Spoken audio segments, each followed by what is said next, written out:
Hello, welcome to Many mania.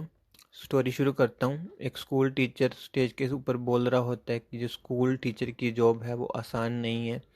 उन्हें अपने आप को सेट करना पड़ता है एक उदाहरण के लिए, ताकि वो जो भी बोले उनके स्टूडेंट उसको फॉलो कर पाएँ।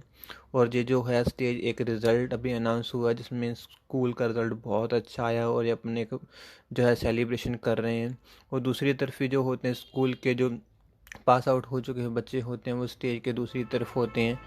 और वहाँ पर वो क्या कर रहे हैं, वो वहाँ पर एक ड्रग्स बेच रहे हैं छोटे जो बच्चे हैं उनको। और वो पकड़ लिए जाते हैं सिक्योरिटी की तरफ से स्कूल की, और फिर उनको फ्रंट में लगाया जाता है, जो स्टेज पर ही ले आया जाता है। यहाँ पर उनकी इंसल्ट की जाती है, टीचर की तरफ से उनको बुरा भला कहा जाता है कि ऐसे भी कुछ होते हैं जो कुछ नहीं करते वो, बट ऐसे गलत कामों में भी पड़ जाते हैं। और बाद में उनको पुलिस बुलाकर उसको पुलिस अरेस्ट में दे दिया जाता है। पर जैसे ही शाम होती है तो वो सभी के सभी जो जो जिनको भी वो पुलिस अरेस्ट करती है दोबारा से जो होता है वो मार्केट में दिखाई देना शुरू कर देते हैं, क्योंकि इनका जो बॉस होता है उस वो बहुत ही ज़्यादा पावरफुल और डेंजरस बंदा है। उसके काफ़ी ज़्यादा डीप कनेक्शन है पुलिस में भी। इतने में दिखाया जाता है कि एक लड़की एक घर के बाहर आई है, नॉक करती है, और वहाँ पर वो जो होता है ओनर वो उससे बात करना शुरू कर देती है। वो बात करती है अपने छोटे भाई के बारे में, जो कि उसे भी ड्रग्स के बिजनेस में गया हुआ है, और जो है अपनी फैमिली की तरफ या अपनी तरफ ही वो कोई ध्यान नहीं देता है।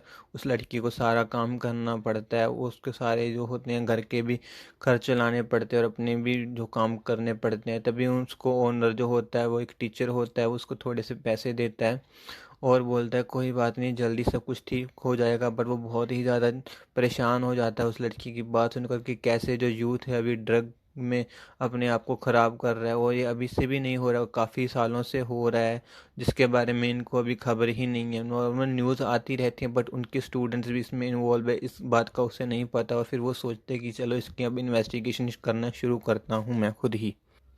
तो जब रात होती है उसे पता चलता है कि वो लड़की से पूछते हैं कि ये इस कहाँ होता है, तो उसे थोड़ा सा हिंट मिलता है। वो नाइट में जो है निकल जाता है, वहाँ पर उसको कुछ लड़के दिखाई देते हैं, वो उसका पीछा करता है। और जैसे ही फिर वो अपनी दूसरी पार्टी को ड्रग्स देना सप्लाई करते हैं तो वो जो होता है उन पर अटैक कर देता है, उनको मारने की कोशिश करता है। बट ये जो अभी टीचर है एक एज मिडिल एज के पास पहुंचा हुआ है, तो इसके पास इतना कुछ नहीं है और ये ना ही सह सकता था उनसे ओल्डर होने के कारण। तो ये क्या होता है कि वह उन्हें समझाने के लिए जाता है, बट वो उसको मारते हैं और इसको काफ़ी ज़्यादा मारते हैं।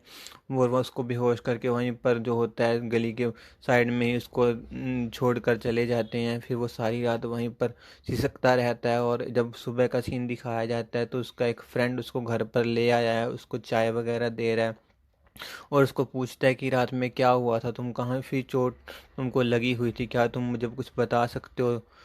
तो फिर वो वहाँ पर सारी बात बताता है कि ऐसे करके उसने उनका उसकी स्टूडेंट उसके पास है, ऐसे उसने मदद मांगी, उसने इन्वेस्टिगेशन की कोशिश की। तो उसका फ्रेंड बोलता है कि हाँ ये सब चल तो रहा है और किसी न किसी को ज़रूर अब सामने आना होगा इन सबको रोकने के लिए, क्योंकि ये जो भी जो हैं अपने लालच में जो वहाँ पर ड्रग्स बेचने वाले अपने लिमिट्स को बिल्कुल ही ज़्यादा पार कर चुके हैं, क्योंकि भी वो छोटे बच्चों को भी ड्रग देना शुरू कर चुके हैं ज़बरदस्ती।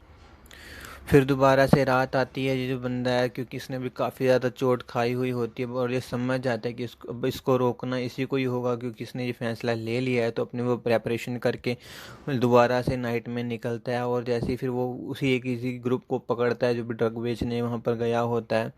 तो फिर वो वहाँ पर उनको रोकता है फिर, बट इस बार जो मारा मारी होती है तो ये अपने डंडे से उनको मारता है। और जो अपने साथ, क्योंकि ये टीचर है तो अपने साथ इसको एज ए वेपन ये चौक वगैरह ले गए और चौक जो को नाक में घुसा के उनको टॉर्चर करना शुरू कर देता है।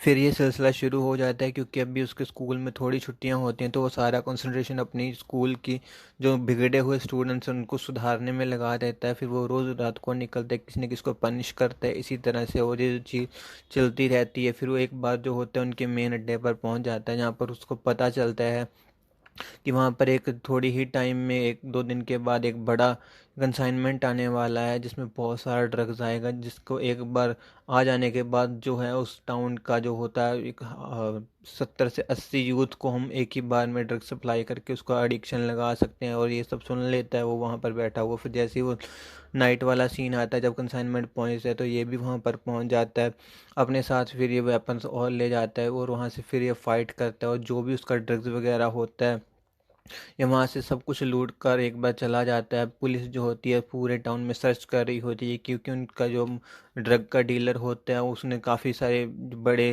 पुलिस वालों को ख़रीदा होता है। जो सभी पुलिस का भी कंसंट्रेशन इधर आया गया होता है कि ड्रग के पीछे किसने चुराया है, क्योंकि ये ड्रग की क्वांटिटी होती है काफ़ी ज़्यादा होती है।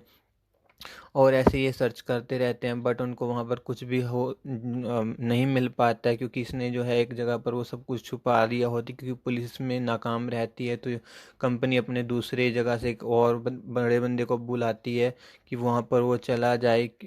और अभी जो है काफ़ी सारा यूथ जो है, क्योंकि उसको नशा नहीं मिल रहा है, तो इसके वजह से अभी हॉस्पिटलाइज होना शुरू हो रहा है, काफ़ी ज़्यादा पेन में चल रहा है। और इसी तरीके से फिर यूथ की कराने की आवाज़ चलती रहती है। और जो दूसरी तरफ फिर नाइट का सीन आता है, तो वो नाइट वाला वो बंदा फिर से सभी को पीट रहा होता है। यहाँ पर ये स्टोरी ख़त्म हो जाती है।